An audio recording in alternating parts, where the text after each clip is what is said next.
आप सभी प्रेक्षकों को इस वीडियो में स्वागत है। आज की कहानी।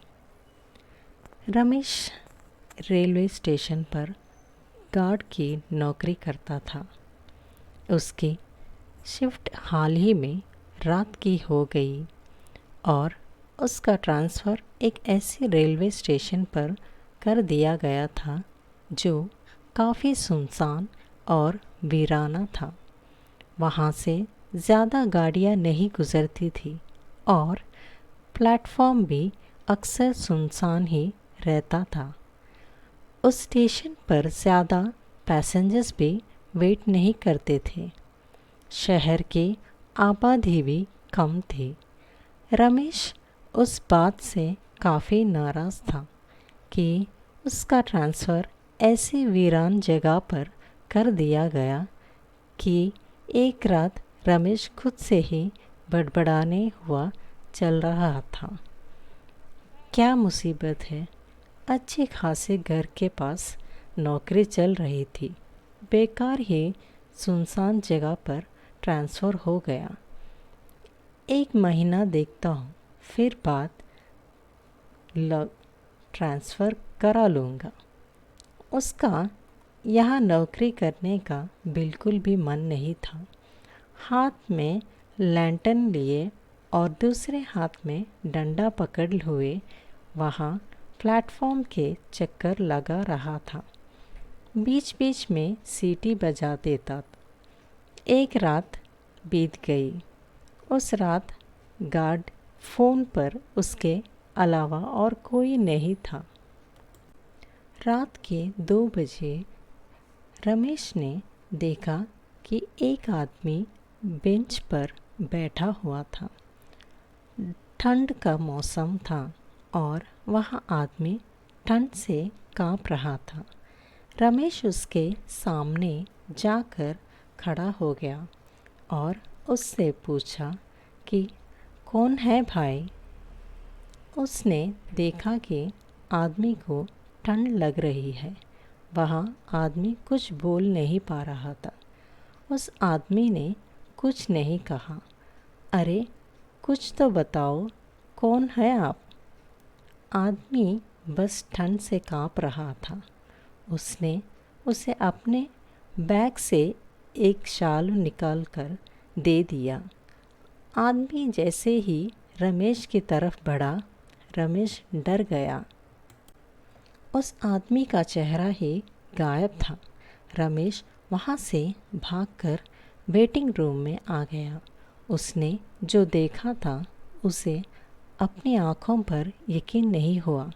वहाँ फिर से कुछ देर बाद उसी जगह पर चेक करने गया तो उसे देखा कि वहाँ कोई भी नहीं था, बस उसका शाल गिरा पड़ा था। उसने वहाँ शाल उठाया और सुबह घर लौट गया। वहाँ इस हादसे को एक बुरे सपने की तरह भूल गया था। इतनी सुनसान जगह और इतनी गहरी रात, बुरा सपना ही होगा। रमेश तो इस वीराने में अपना मानसिक संतुलन खो दे। उसने सोचा कि उसे नींद आ रही थी और उसने नींद में सपना देखा। अगली रात वह फिर से ड्यूटी दे रहा था। प्लेटफॉर्म के चक्कर लगा रहा था। रमेश टहलाता हुआ थक गया तो एक बेंच पर बैठा गया। उसने घड़ी देखी तो 2 बज रहे थे। कुछ ही देर बाद उसने पीछे से किसी को चलने की आवाज़ आई। उसने लैंटर्न से पीछे मुड़कर देखा तो वहाँ कोई भी नहीं था। रमेश को लगा कि उसे नींद आ रही है। उसने चारों तरफ देखा और आंखें बंद कर ली।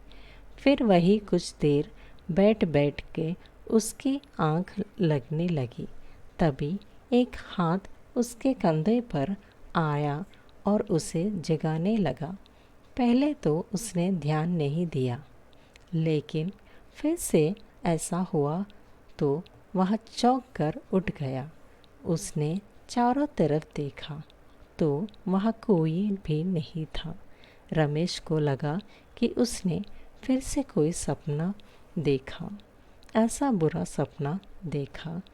रमेश यहाँ सब सोच रही था कि उसे पायल की आवाज़ आई। उसने चारों तरफ देखा तो उसे एक लड़की जाती हुई दिखी। रमेश उस लड़की को आवाज़ देकर रोकने लगा। रुको, अरे सुनो, रुको। वहाँ जैसे ही उस लड़की के पास गया तो वह लड़की गायब हो गई। रमेश इस बार घबरा गया था। उसके साथ ही ऐसा क्यों हादसा हो रहा उसे कुछ भी समझ नहीं आया। उसके माथे का पसीना साफ बता रहा था कि वह बुरी तरह से डर गया है। रमेश ने यह बात फिर से किसी को नहीं बताया, लेकिन अब उसे प्लेटफॉर्म पर ड्यूटी करने से डर लग रहा था। अगली रात रमेश एक ही जगह खड़ा रहा। उसने स्टेशन का कोई चक्कर नहीं लगाया। कुछ देर बाद रमेश के पास एक आदमी आकर खड़ा हो गया और ट्रेन के बारे में पूछ रहा था। और रमेश दूसरी तरफ देखने लगा और उस आदमी को नज़रअंदाज करने लगा। उस आदमी ने फिर से रमेश से पूछा। इस बार रमेश को लगा कि यह कोई इंसान ही है। रमेश उस आदमी को ट्रेन के बारे में बताने लगा। तभी घड़ी में 2 बज गई। पूरा प्लेटफॉर्म घड़ी की आवाज़ से गूंज रहा था। रमेश ने घड़ी की तरफ देखा और वो वहाँ थोड़ा सा घबरा गया। उसके सामने खड़े आदमी ने उसके कंधे पर हाथ रखकर उसे जगाया तो वह होश में आ गया। रमेश ने देखा कि सामने खड़ा आदमी की उस धुंधला दिखाया दे रहा था।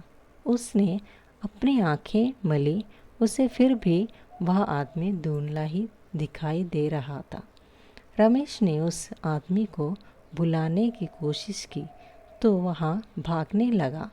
रमेश भी उसके पीछे भागने लगा और वह आदमी अचानक से पटरी की तरफ भागने लगा और गायब हो गया।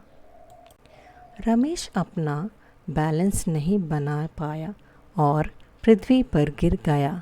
उसने ट्रेन की आवाज़ सुनी और घबरा गया। उसे सब धुंधलाई दिखाई दे रहा था। वह डर से चिल्लाने लगा। तभी रेलवे स्टेशन मास्टर प्रसाद भागकर हुए वहाँ पर पहुँच गए और उन्होंने रमेश को पटरी से बाहर निकाला। रमेश कुछ देर तक बेहोश रहा। रेलवे मास्टर प्रसाद ने रमेश के ऊपर पानी छिड़का तो वह उठकर चिल्लाने लगा। प्रसाद ने उसे शांत किया और उसे दिलासा दिया कि वह ठीक है। रमेश को कुछ भी समझ नहीं आ रहा था कि उसके साथ यह कैसे हादसे हो रहे हैं। रमेश को लगा कि कुछ गड़बड़ है। प्रसाद ने पहले तो उसे डांटा कि वह पटरी के इतने पास क्यों गया। रमेश ने प्रसाद को अपने साथ घर रहे सारी अजीब कहानियाँ के बारे में विस्तार से बताया। प्रसाद तुरंत ही समझ गया। उसने कहा, इस इलाके में कई छलावे रहते हैं। वो सब रूप और शरीर बदल बदल कर अपने और आपस बात करना चाहते हैं। उसके बाद आपको नुकसान पहुंचाने की भी कोशिश करते हैं। रमेश छलावे का नाम सुनकर बुरी तरह से कांप उठा। वह जल्दी से स्टेशन से भागने लगा। प्रसाद ने उसे समझाया कि ऐसे भागने से कोई फ़ायदा नहीं है। बस इस सब का एक ही इलाज है कि जब भी तुम्हारा ध्यान अपनी तरफ खींचने की कोशिश करे तो तुम्हें इन पर बिल्कुल भी ध्यान नहीं देना है और छलावे से बातें तो बिल्कुल भी नहीं करनी है। रमेश प्रसाद की बात ध्यान से सुनता है। फिर थोड़ी देर बाद उठकर प्लेटफॉर्म पर जाने लगा। उसने देखा कि सामने एक आदमी आ रहा है। वहाँ आदमी और कोई नहीं, प्रसाद है। रमेश को समझ नहीं आया कि प्रसाद तो उसके साथ कमरे में था, फिर ये कौन है। तब तक प्रसाद उसके पास आकर उसके बात करने लगा। प्रसाद ने रमेश की उसकी घबराहट की वजह पूछी तो रमेश सद खड़ा था। अरे रमेश, क्या हुआ? इतना घबराए हुए क्यों हो? प्रसाद ने उसे बताया कि आज उसे आने में देरी हो गई क्योंकि उसकी पत्नी की तबीयत खराब हो गई थी। यहाँ बात सुनकर रमेश को धक्का लगा। वहाँ भागता हुआ रूम में आया। उसने देखा कि प्रसाद डेस्क पर बैठा हुआ था और अपना काम कर रहा था। उसने कमरे के बाहर जाकर देखा तो वहाँ कोई भी नहीं था। रमेश घबराकर स्टेशन से भागने लगा। तभी उसका पैर एक लाश से टकरा गया और वह गिर पड़ा। उसने देखा कि सामने प्रसाद की लाश पड़ी थी और ऐसा लग रहा था कि उसे मरे हुए काफ़ी दिन हो चुके थे। रमेश घबराकर उठने लगा और उठकर भागने लगा। लाश की आंखें खुली और वह रमेश के पैरों पर लिपट गई। प्रसाद की लाश ज़ोर ज़ोर से चिल्लाने लगी। उसे कोई बचाने और वह मरना नहीं चाहता था। रमेश को कुछ भी समझ नहीं आ रहा था। उसने अपनी पूरी जान लगा दी उस स्टेशन से भाग निकलना, लेकिन घबराता हुआ रमेश उस स्टेशन से भाग गया। कुछ दिनों के बाद एक नया गार्ड स्टेशन पर ड्यूटी करने आया। वहाँ एक रात ड्यूटी कर ही रहा था कि तभी उसने देखा कि घड़ी में 2 बज गई थी। सारा प्लेटफॉर्म खाली था। तभी उसके कंधे पर किसी ने हाथ रखा। गार्ड ने देखा कि वहाँ कोई नहीं था। वहाँ प्लेटफॉर्म के चक्कर काटने लगा कि तभी उसे परछाई दूर जाती हुई दिखाई दी। वहाँ परछाई एक शरीर में बदल गई और उस गार्ड के पास जाकर खड़ी हो गई। गार्ड ने पूछा, आप कौन हैं?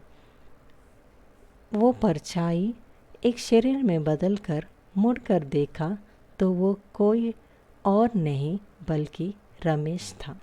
रमेश ही उस गार्ड के सामने खड़ा हुआ था।